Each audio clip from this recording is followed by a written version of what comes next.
But Jerry Jones didn't exactly help negotiations today. Take a listen.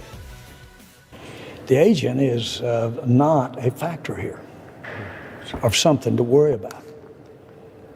And I don't know his name.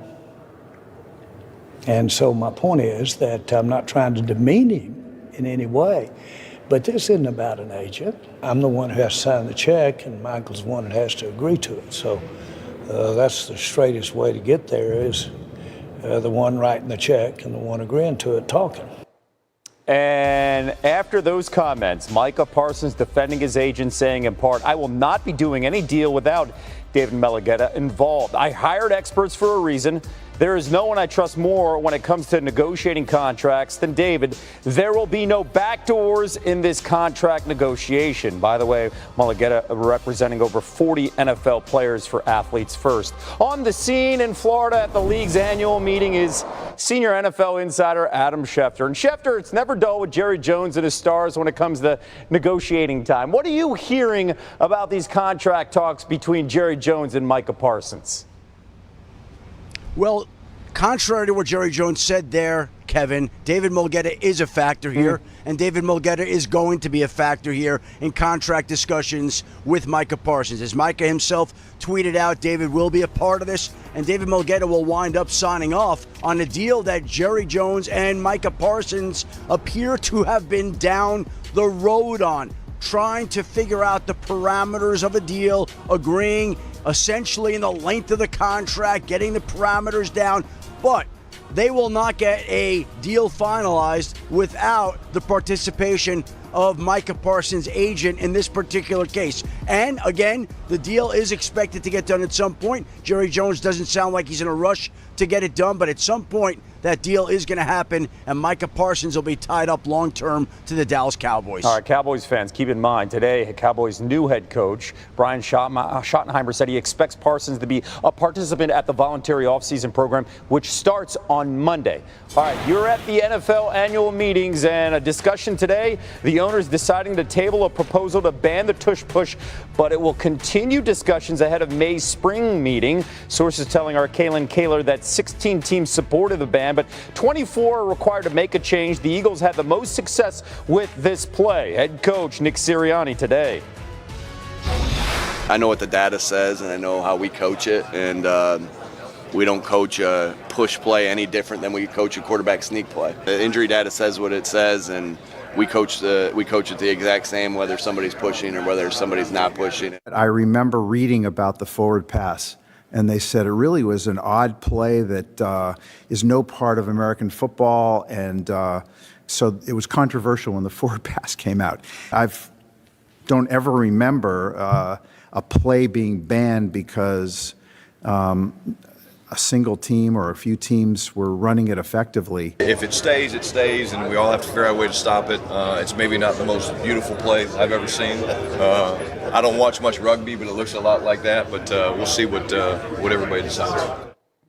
It works. It's football. Shefty back here with us. What's next in this process with the tush-push? Kevin, despite all those voices, the most important voice belongs to Roger Goodell. And the NFL commissioner told reporters this afternoon that he had some hesitation. You can read between the lines of what he was saying. Conversations are going to continue. He said there was no actual injury data, but that they were trying to be proactive and get ahead from a player being injured in this particular play. He said that they were interested in going back to the way the rule was pre-2004, when players were not allowed to push players the way the Eagles have done so masterfully in recent years with the play now known as the tush push. And so conversations will continue at the league meetings in May in Minneapolis. But the fact that this was tabled and not rejected today tells you that there's a real chance that we've seen the last of the tush push, and your Philadelphia Eagles are going to have to find a different play on 3rd and short, 4th and short, goal line plays to get the ball in the end zone, because there's a real possibility that the tush push has seen its final days. One thing they have is a quarterback that can squat 650 pounds in Jalen Hurts. Eagles offensive tackle Lane Johnson with a subtweet today saying, "Hate us because they ain't us." All right, now the NFL draft is only 23 days away, and the Giants have the 3rd overall pick. And it could go many different ways. They need a franchise quarterback after Daniel Jones didn't work out, but they did sign Russell Wilson and Jameis Winston this offseason. Head coach Brian Daboll spoke today about the quarterbacks and their draft pick. I think as many good players as we can add, we'll take. So right now we have the 3 guys in the quarterback room. We'll see what happens here over the next, call it month, if you will. And, whoever's in that room, we'll do the best job we can of coaching them up. We saw you dapping up Shedeur Sanders. You obviously have a relationship there. What have you got to know about him so far as a person? Yeah, again, I respect the question. Just relative to the guys in the draft and the draft picks and the evaluation process of these guys, I'll keep all that stuff in-house right now. Shefty, this question ain't going anywhere for the next 23 days, so get ready to hear it every single day, even in your sleep. What's the latest you're hearing about the top quarterbacks in this draft as we have the Titans on the clock?